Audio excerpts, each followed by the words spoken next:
Hello and welcome back to another video. It's been just over a week since I did an upload and that was around the actual maintenance that I do on the tank. But this week I wanted to talk about the auto top off that I use and the benefits I see from that, and the brand and the cost and things like that. But before I get into that, I just wanted to say a big thanks to the people that have subscribed to this channel. I've got 6 subscribers now. I actually think one of them is my son, but we won't talk about that. But in seriousness, I'm really happy that people find this content interesting, and if that is the case, I'll continue, and it will drive me on to make more content for this channel. As I've always said, I'm a complete novice to this. Kept fish over the years, but never saltwater marine. Always something I wanted to do, and that's why I've sort of dipped my toe in the water with this little Evo tank. But it's not to say I haven't had sort of mistakes and things along the way. As much as I've tried to do everything as per the book, it really does, depend on the sort of the fish you keep and the corals you keep, and all the maintenance you keep it up and everything else like that. So there's a number of things that can go wrong, especially with a small tank like this. And I've learnt some lessons, and I've always said I'd like to share them with people. And if you find that interesting, then please like this video, please subscribe if you want more content. And as I say, it'll inspire me to do some more. Never really done any YouTube thing before, just using my iPhone to record this. So if I can get more subscribers and more people want to watch, then I'll look to bring some better quality content as well. But so hope everyone's well and safe. Obviously in the middle of this pandemic, not a great time, but it does give you some more time at home to do the odd maintenance and bits and pieces on the tank. So small mercies, I guess, in that respect. Before we talk about the ATO, I just wanted to sort of go on a couple of things here. Now, I've talked about my tube and enemy, which, as you can see on the right hand side there, is beautiful to look at. One of the things I've always liked about corals is I like them swaying in sort of the water flow and things. So that's one of the things that appealed to me for this tube and enemy. But it's not come without its challenges, that's for sure. It's not settled well in the tank, I don't think. And I've had to move it around a few times, and then it finally sort of shifted itself into the crevice in this rock here. And I kind of thought, oh, brilliant, I've nailed it now. It seems to be happy. I need to come down this morning and find him literally top left hand side of the tank, up where the power head is there, sitting on top of that rock. And in the process had obviously gone across a number of the corals to the point where they were completely shot in. This one mainly here was literally totally shot in, and obviously with the lights back on now, and I've moved the tube and enemy back to where it was, it's starting to come out again. But yeah, it's really struggled to settle, and I don't know why. Everything I've read up about the tube and enemy, they sort of didn't move around like normal anemones, but this one, he don't seem to be too happy. So I've put him back to where he was. Let's see how he goes from here. Aside from that, everything's going well. Fish are feeding well.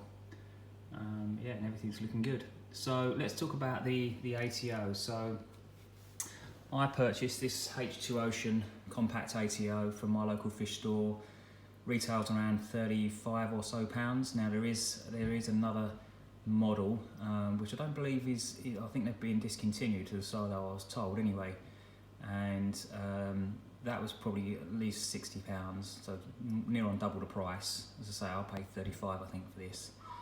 The only difference between this one and the other one, I can't recall the brand name for now, but this one has kind of a light sensor, which is the green aspect that you can see on this diagram here, and I'll show you in the tank in a second. Whereas on the more expensive version, it kind of sounded an alarm if the water level got too low. So that was the main differences. So for £30, I didn't think that was worth it. I hadn't plumped for this one. and to be honest, it's been absolutely fine, no problems whatsoever. So if I should show you up here now, so this is my third compartment of the sump area, and so it's where the return pump is, and the sensor there you can see with the green flashing, or not flashing light, but the green light, there's a couple of like almost pyramids that you can see. Now when the water level's in between that, that's absolutely fine, or above it of course, but as soon as it drops below that second, or the lower of the two kind of pyramid shapes, the triangular shapes there, as soon as the water level drops below that, it will start flashing green, and it will pump water in from my reservoir, and that comes into the tank from here. So the reservoir I will show you in a second. Now I'm lucky enough that my tank just sits on a normal unit here. So I used to have a smaller sort of little tropical aquarium on the top of this. So this isn't an aquarium stand or anything, it's just a normal unit. So it didn't have any sort of cutouts or anything at the back for the wiring or anything. So what I've done is, if I open up this cupboard here, this used to be the small 10-litre aquarium that I had with tropical fish in it, had a sort of light and everything on the top. So I now use that as my reservoir. Now the water that you have in here is just normal reverse osmosis, so RO water. Now you can get that in a number of ways. Your local fish store, you can pay to have the sort of filtration in your own home, which I believe is very expensive. Or if you see my other videos, you'll know that I get my pure water from a company called Spotless Water, and there are a number of huge tanks that are just spread out over the country, and you can just sign up for free and go and disperse water, which is absolutely safe for marine aquariums, and it's literally 3.5 pence per litre, so it's available 24/7, so it's really easy to get.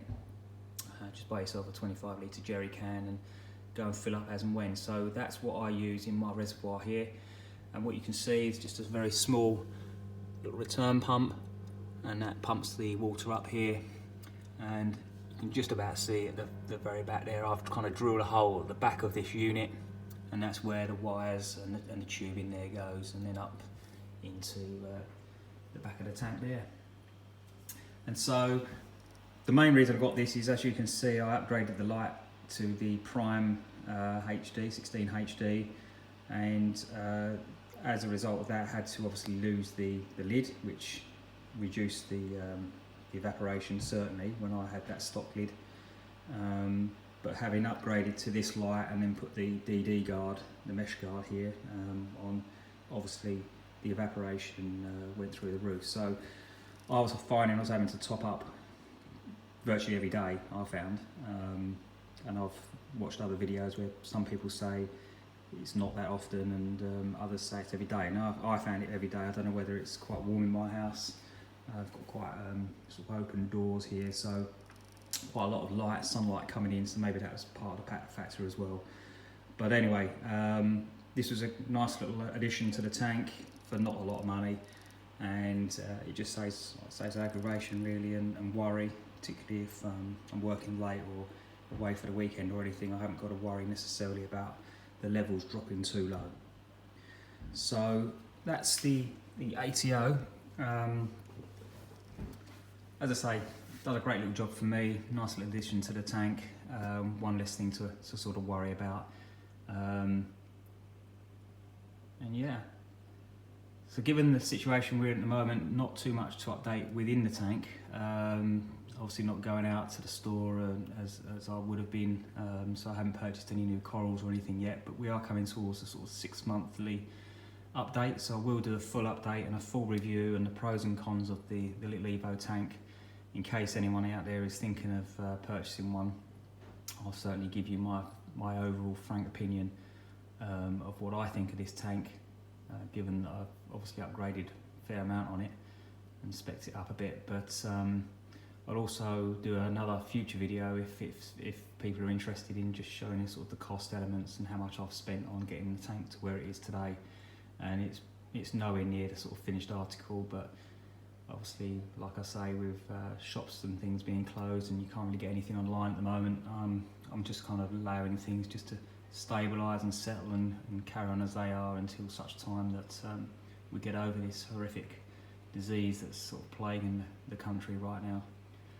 So with all that said, thanks once again for watching. It's just over 10 minutes long, this video, so I didn't want to make it a lengthy one, but I would like to hope everyone stays safe and well in these times.